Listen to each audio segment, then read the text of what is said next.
Welcome to this second session of the basic introduction course on electric mobility. Today we will be talking about batteries used in electric vehicles.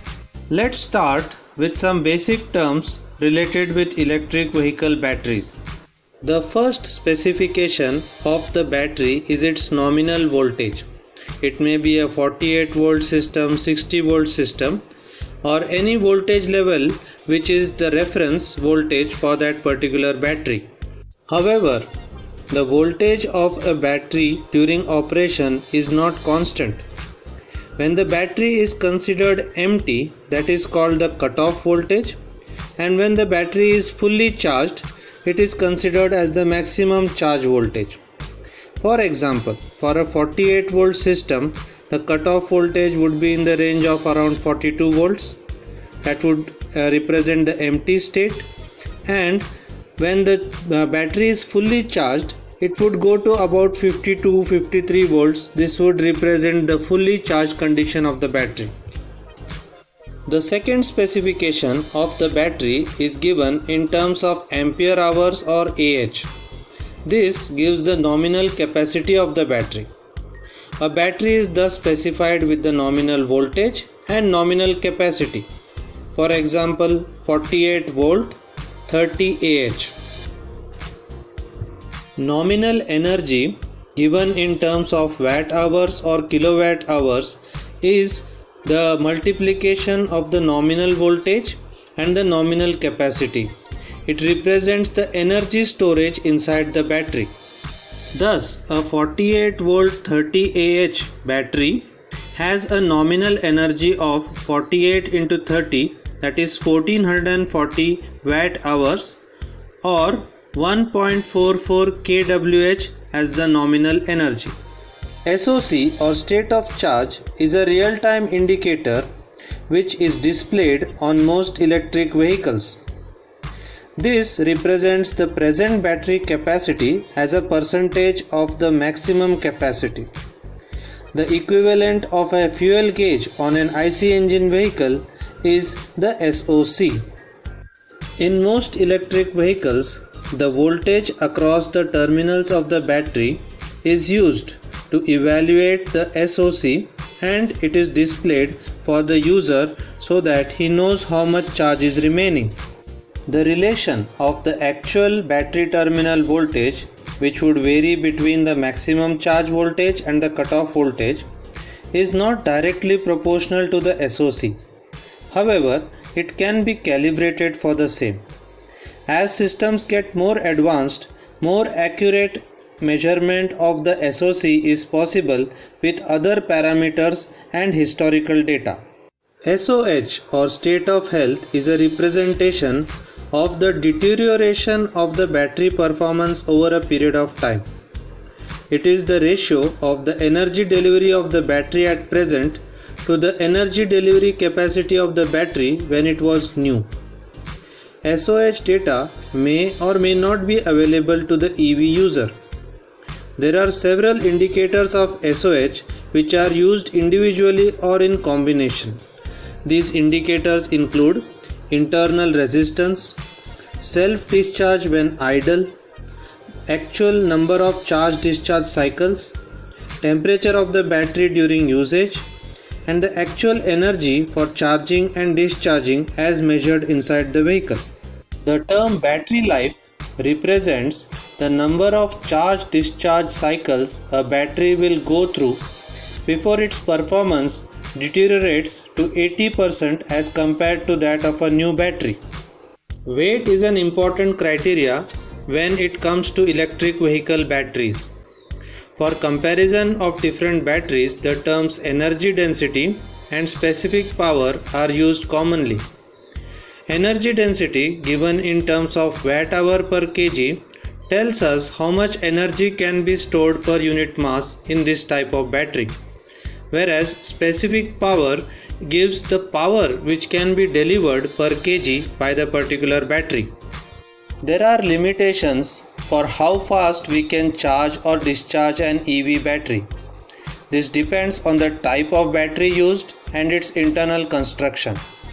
This is represented by the C rate, which is one of the specifications of a battery. Higher the C rate, faster the battery can be charged or discharged. The battery manufacturer normally provides recommended C rates and peak values of C rates during both charging and discharging. To give an example, there is a battery of 48 volt and 15 Ah with 0.5 C rate for charging and 3 C rate for discharging. This battery can be charged with a rate of 7.5 amperes, which is half of 15, and can be used to provide 45 amperes during discharging or running the vehicle, which is 3 times 15. Next, we come to the common types of batteries used in electric vehicles. Lead acid and lithium ion batteries are the major batteries used for EVs. Lead acid battery technology has been used since a long time. Their major use has been for starter motors of IC engines and as a backup storage battery for UPS systems. In electric vehicles, sealed and maintenance-free VRLA or valve regulated lead acid batteries are generally used. Inside a VRLA battery, there are positive and negative plates with a separator in between. This assembly is called as a cell, which generally delivers 2 volts.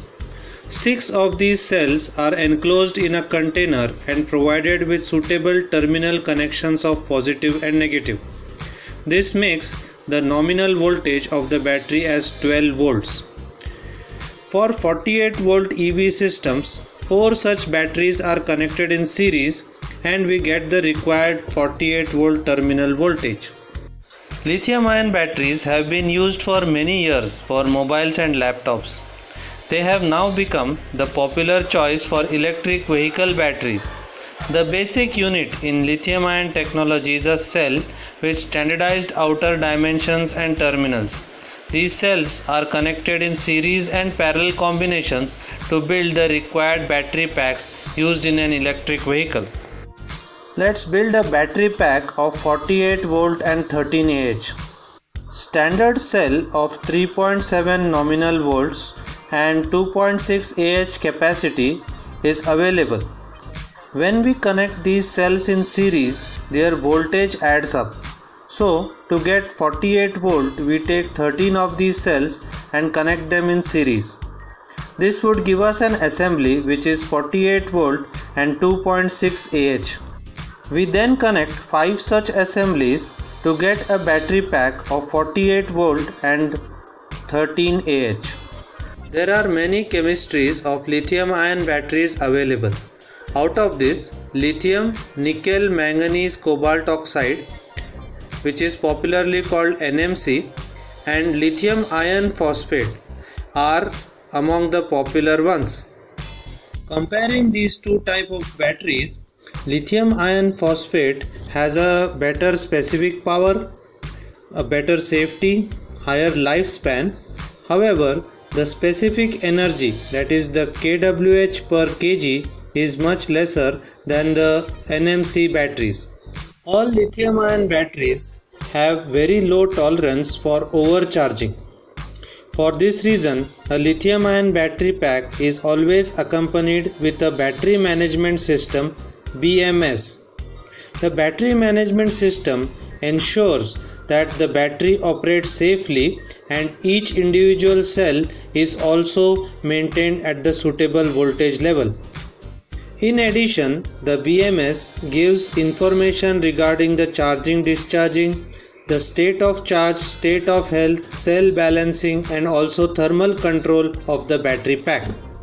We now compare lead acid batteries with lithium ion batteries for electric vehicles. Lithium ion batteries are compact and can pack more energy per kg as compared to lead acid batteries, which are much heavier for the same energy storage. For vehicle application, this is a distinct advantage. Lithium ion batteries also have longer life in terms of charge-discharge cycles. Also, the charging time for lithium ion batteries is much lesser as compared to lead acid batteries. These three advantages have made lithium ion technology the preferred choice for EVs at present. However, lead acid batteries cost is much lower than lithium ion batteries, almost half. Also, 99% of the lead acid battery parts are recycled even today with the present infrastructure.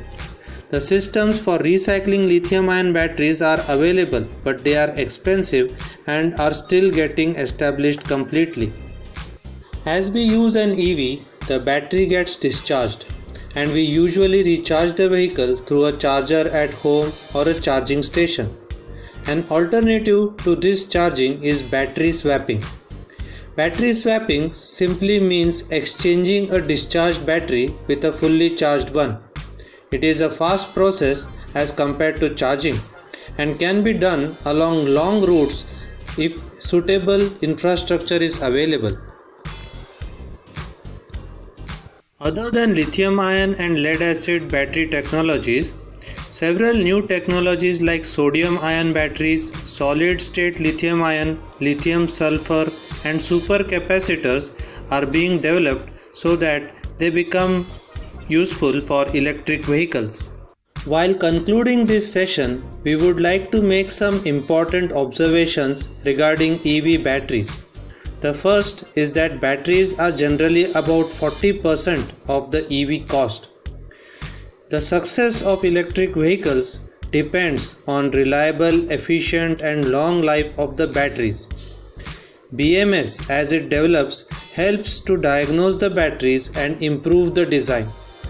Fast charging stations or swappable batteries are required in the long run for faster adoption of EVs. I hope you liked this session on electric vehicle batteries and that it has given some clarity on the specifications and general aspects of electric vehicle batteries. In the next session, we will be talking about electric vehicle motors and its parts.